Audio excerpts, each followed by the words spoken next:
नमस्कार जय जगन्नाथ सांग मैंने आज मु बनाऊँगी गोटे ऑथेंटिक रेसिपी जार नाम हूँ चिंगुड़ी भेंडी मिक्स।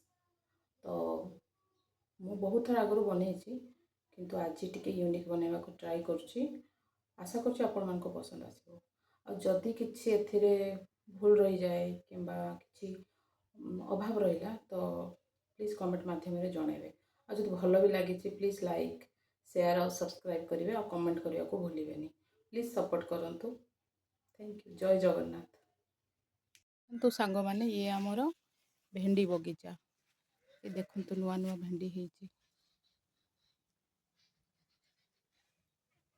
परिबा आम निज गार्डन भेंडी रे।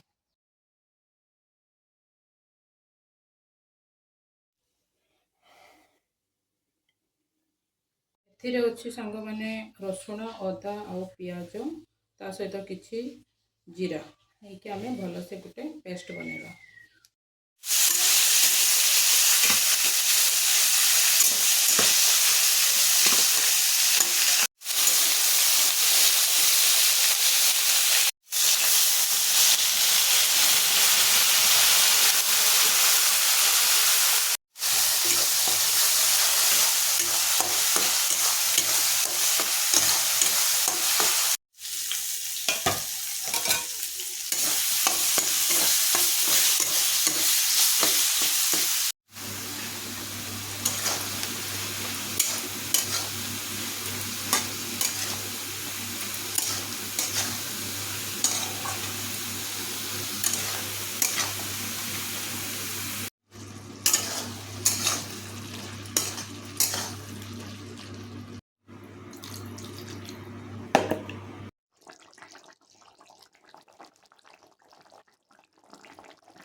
बनिक ए प्रस्तुत हो जाइए। आपण मैंने यहाँ गरम रोटी भात स्पेशली भात सहित बहुत ही सुंदर लगे। तो केबे बनातु आउ जणेबे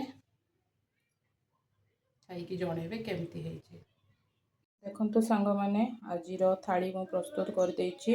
आपण माने कहिबे केमती हेछि। आउ हस्बैंड बाटा माछ भी नहीं आसथिले सो मु भाबिली करि दिए आउ प्रिपेयर कर देली। आउ केमती लागुछि प्लीज जणेबे।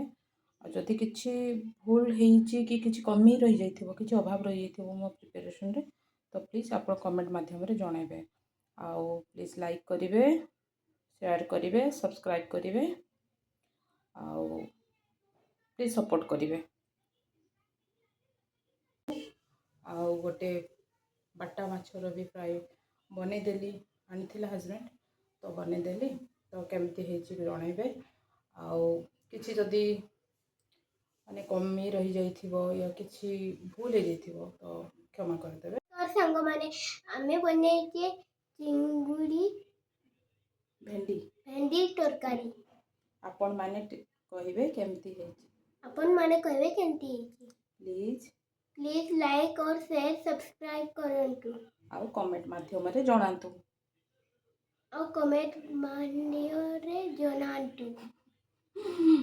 थैंक यू जय जगन्नाथ बाय बाय।